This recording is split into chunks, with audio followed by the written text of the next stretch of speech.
Hello and welcome to Engineering Experience with Paragon Innovations. I'm your host today, Tyler Kern. Thank you so much for joining me. The market for IoT devices has really taken off in recent years, and joining me today to talk about the market forces that are driving this forward, as well as the technology itself, is Mike Wilkinson. He's the CEO of Paragon Innovations. Mike, thanks so much for joining me today. Well, thank you. Good to be here. Absolutely. It's really good to talk to you. So tell me a little bit more about Paragon Innovations. Just give us an overview of what you do as a company, how long you've been around, and some of the work that you're doing. Okay. Paragon's been around 30 years, and we are a product engineering company. Basically, companies that have ideas come to us with their idea, and we turn those into fully functional products and get them manufactured. Those products are electronic in nature. Our engineering team is comprised of a bunch of electronic, mechanical, and software/firmware engineers to take those products to market.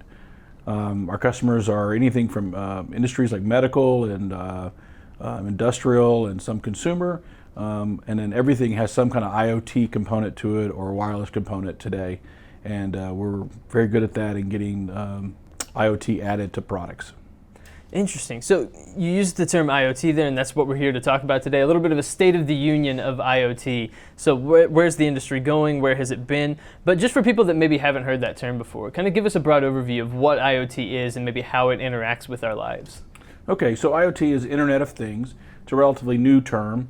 Before that, we used to call it M2M, which is machine-to-machine communication, and we had some other terms before that. But basically, it's when a computer that we don't really think of as a computer talks to another computer wirelessly, primarily. And so like a dog collar that tracking your pet.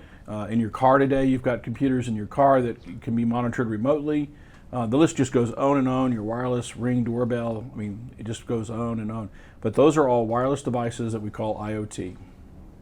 So how have we seen technology advance in recent years to make IoT maybe a little bit more accessible or have some various applications that maybe it couldn't have before? What advancements have we seen lately? So some big advancements have been the more and more cellular capability, especially a new technology called Cat M1 and MBIoT, which is the first time in the cellular world where a cellular radio, if you will, or modem, was designed with the idea of just machine to machine, not video, not Netflix, not your handheld iPhone and whatnot, but for true embedded IoT devices. And that's given us a very low cost way to add cellular and to devices. And then also with the prevalence of cell phones and that everybody has, it gives them a vehicle to communicate with those IoT devices. And so I think those two things have really promoted IoT more than anything. So you mentioned earlier that there are applications in the medical field. I know that there are applications with storage containers and things like that when it comes to theft protection. Kind of walk me through some of the larger use cases that you've seen for IoT and maybe some things that people wouldn't be expecting this technology to be involved with. Okay, so good examples in medical are, you've got plenty of equipment in a hospital environment that need to be recalibrated or come out of adjustment or new data downloaded to it. And that could all be done with wireless in the hospital environment. Locating devices in hospitals is also confusing. Big, expensive equipment get rolled around everywhere, and they're kind of forgotten or lost or hard to find. And so this is a way to go locate those devices. Outside the hospital is like shipping containers. There are millions and millions and millions of containers shipped every day, and trying to keep track of those or make sure that they're not broken into, like an alarm system or breach detection system is something we've developed. And that also is based on wireless technology or IoT, so you can constantly track and manage your containers. So this gives you the ability, as you mentioned, to track. So you would have something like a dashboard or something like that would tell you where all of the sensors are. Correct. And kind of give you that information in real time? Correct.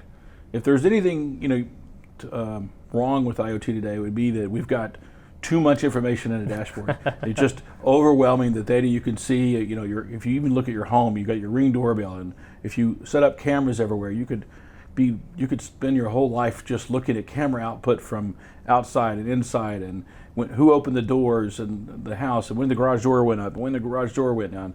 But that'll all work itself out where people will just concentrate on the dashboard pieces that they're really interested in. So you have a lot of experience working with these devices and in this area. In your time in the industry, what do you feel like you have learned from that experience that maybe other people don't have? What do you feel like sets you apart in terms of your knowledge at Paragon? So I think the main thing is that most people, when they think of cellular or other wireless, Wi-Fi, Bluetooth, they tend to think about their tablet or their phone or things like that, and they've got a kind of mindset of everything goes to the tablet and I have a direct connection.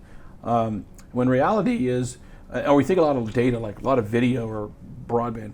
Most of the things that we're talking about in IoT are really low amount of data. They're not gigabytes or megabytes of data that being transferred. It's the garage door opener is it open or is it closed? Is my alarm on or not? I mean, very simple data that we're tracking. Even things outside your sprinkler controller. That's my sprinkler controller is wireless. It doesn't take a lot of data to turn it on or turn it off. So what I've learned is that really low data rates and really thinking about that and low cost and low energy, you can do a lot of things with wireless data that you couldn't do just a few years ago. So what excites you then about the future? With that being the case, knowing what you know, what excites you about the future and what products can be developed, and how do you see life changing as a result of this? Well, I see more and more things being wireless. I said probably 20 years ago that someday my plant in my office will determine itself when it needs to be watered and fed, and then send in an email or text or something to my secretary who will then go water the plant. Or maybe it's automatically connected to a watering system and in the office and it waters itself. We need to get that in my house because plants die. Yeah, we kill every plant. Well, that's what happens in our office. So that's why I wanted it 20 years ago. And so we're at the point now where that's possible. And so I'm excited about moving forward. There's some danger with moving forward in that we're all excited about tracking our kids and our stuff and find my phone on your iPhone app. But all this tracking, all this data overload, but we're also becoming a more watched people. I mean, there's no anonymity anymore really in some things. So I'm a little bit nervous about that in the future, but I'm excited about more automation and everything we do, and the IoT world just gives us an opportunity to make that happen. So when you hear about IoT, you hear a lot of buzz about smart cities, smart lighting, smart streets, smart cars, everything being smart.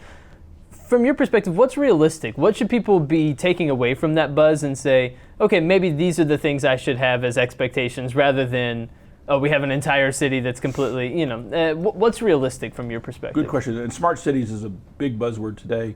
And here in Dallas, we have our own Smart Cities Conference every year, which is good to go to because there's a lot of people come from all over the country to speak. But the cool thing about smart cities is, there is going to be this automation, and when you drive up to a stoplight, it's going to be better and smarter than it is right now, and you wait and look both ways, and there's no cars, and you don't have a green light. Even the city lights, having all the lights on, how much electricity is being used to have the boardwalk lights on when, in reality, they could be off if there's no cars in the area. So there's a lot of things that can be automated. Some of the fears, though, are automated vehicles or those traffic lights. If they get too smart and then they turn two people coming green at each other to have an accident, or automated cars that have a problem. And all we need is another software update, and I'm fearful of that. I'm worried about the complete automation of those things. But in general, having your sprinkler system throughout an entire city all automated together. So for short on water that part of the year, which happens in various parts of the country, and states, then you can do a better job of managing that than you would right now with these controllers that turn on at 6 a.m. and water for an hour and go back to sleep. Yeah. So off the top, I mentioned just that the market has been kind of growing like crazy for this industry. What is behind a lot of that growth? Is it simply just people hearing about it, excited? Is it the accessibility, like we talked about a little bit earlier? What's driving so much growth in the IoT industry? I think it's accessibility and cost. So it wasn't but a few years ago that if you wanted to make let's say a dog collar and track your dog, that the device, and I know because we developed the first one about 20 years ago, got 7 patents on it, but if you want to make one a few years ago, you would have a hard time getting the carriers, AT&T's, Verizon's, et cetera, to sell you a SIM card so that you could activate it on their network, because in their mindset, everything was a phone. Right. Not, why would you have your dog have a SIM card. Why wouldn't I? Yeah, it didn't make sense to them. And then also the cost of the radio, because they were all set to download video and all these cool things. And so you're looking at, depending on volume, a $30 radio. Well, now we're talking about sub $5 for a radio that it won't send video, but it will do everything we want in the case like of a dog collar. That's really incredible. Well, it sounds like an exciting time to be working in the world of IoT, and so I'm excited to see what the future holds. And thank you so much for joining me today to talk about where things are and where things are headed, Mike. Well, thank you. Absolutely. And everybody, thank you for tuning in to this episode of Engineering Experience with Paragon Innovations. We'll be back soon with more episodes. But until then, for Mike Wilkinson, I'm Tyler Kern. We'll talk again soon.